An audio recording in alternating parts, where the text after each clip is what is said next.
کوئی چڑھائے، کوئی تپائے، کوئی ہٹائے، آپ اس کو دعا دیں، بھائی برائی کا بدلہ بھلائی سے دیں۔ جو چڑھتا ہے لوگ اور چڑھاتے ہیں اس کو، جو چڑھتا ہے اس کو اور چڑھاتے ہیں لوگ، جو چڑھنا ہی چھوڑ دیں۔ اور ویسے بھی بزرگوں نے فرمایا جواب جاہلاں باشد خاموشی، جاہلوں کا جواب تو خاموشی ہے، جاہلوں کا جواب خاموشی ہے۔ وَإِذَا خَاطَبَهُمُ الْجَاهِلُونَ قَالُوا سَلَامًا وَعِبَادُ الرَّحْمَنِ الَّذِينَ يَمْشُونَ عَلَى الْأَرْضِ هَوْنًا وَإِذَا خَاطَبَهُمُ الْجَاهِلُونَ قَالُوا سَلَامًا۔ جو رحمان کے خاص بندے ہیں، ہمارے شیخ رحمۃ اللہ فرماتے تھے کہ دیکھو ان کو اپنے پیارے کتنے پیارے ہیں، ان کو اپنے محبوب بندے کتنے محبوب ہے کہ ان کی چال کو بھی اپنے کلام میں ذکر فرمایا اللہ نے۔ جب چلتے ہیں ہمارے پیارے رحمان کے خاص بندے جب زمین پر چلتے ہیں تو اس شان سے چلتے ہیں، وعباد الرحمن الذین یمشون علی الارض ہونا، اپنے کندھوں کو جھکا کر چلتے ہیں، اور جو حلا ان سے خطاب کرتے ہیں تو وہ سلامتی کے راستے کو اختیار کرتے ہیں۔ اور جن کی زبان گندی ہو، ذرا ہم دوستوں کو بتاتے ہیں بھائی ذرا دور ہی رہنا چاہیے ایسے لوگوں سے، زبان گندی ہے، گالی گلوچ، غیبت ہر وقت، تو ذرا دور رہے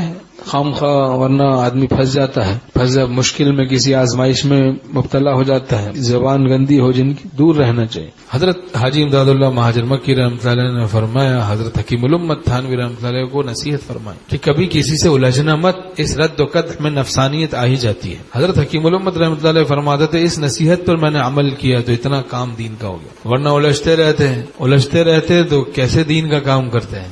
ہم لوگ دیکھیں اپنی حالت کے دن میں کتنی دفعہ الجھتے ہیں، کبھی کسی سے الجھ رہے ہیں، کبھی کسی سے۔ حضرت تھانوی رحمۃ اللہ علیہ فرماتے تھے میں پہلے بہت مناظرے کیا کرتا تھا، جب میں نے اپنی کیفیات کو متاثر ہوتے دیکھا، یکسوئی کو متاثر ہوتے دیکھا، تو پھر میں نے ان مناظروں کو چھوڑ دیا کہ دوسروں کی جوتیوں کی حفاظت میں اپنا دوشالہ مت گواؤ۔ تو فرمایا علمی جھگڑوں سے بھی ظلمت آتی ہے، علمی جھگڑوں سے بھی ظلمت آتی ہے، تو الجھنا نہیں چاہیے، الجھنا۔ فرمایا جب میں کسی طالب علم کو سمجھاتا ہوں وہ نہیں سمجھتا تو میں موقوف کر دیتا ہوں، سمجھاتا یا تو میں اہل نہیں ہے یہ اہل نہیں، تو بس الجھتے نہیں کسی سے، تو الجھن میں نہیں پڑنا چاہیے۔ مختصر زندگی ہے، اب انہی الجھنوں میں ہم پڑے ہوئے ہیں، ایک الجھن سے فارغ ہوتے ہیں پھر دوسرے سے الجھنے لگتے ہیں۔ بعضوں کو مزہ آتا ہے بس ایک محاذ گرم رہے، کوئی نہ کوئی، اس سے لڑائی ختم ہوئی نہیں، اب دوسرے سے شروع کی، اب اس سے ختم ہو رہی ہے، دور چلا گیا کہیں بھاڑ میں گیا، چل کوئی تیسرا تلاش کر، اس سے لڑنا شروع کیا، مطلب مزہ نہیں آتا، کوئی پھیکا پھیکی زندگی ان کو لگتی ہے، کوئی لڑائی جھگڑا ہوتا رہتا ہے، کوئی غیبتیں ہوتی رہتی ہیں،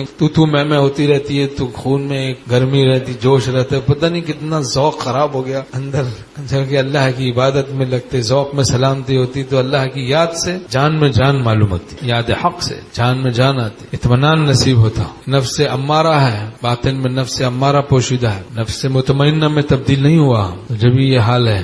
ہمارے طالب برکاتہم نے فرمایا جو اکابر دین سے الجھے اس سے میل جول نہ رکھو، اس سے میل جول رکھنے سے، اس کی مجلس سے، اس کی صحبت سے بہت احتیاط کرنی چاہیے۔ ایک بے ادب دنیا سے جاتا ہے سینکڑوں کو بے ادب بنا دیتا ہے، ایک ولی اللہ دنیا سے جاتا ہے سینکڑوں کو ولی اللہ بنا کے جاتا ہے۔ کنوا مع الصادقین کا اہتمام ہو۔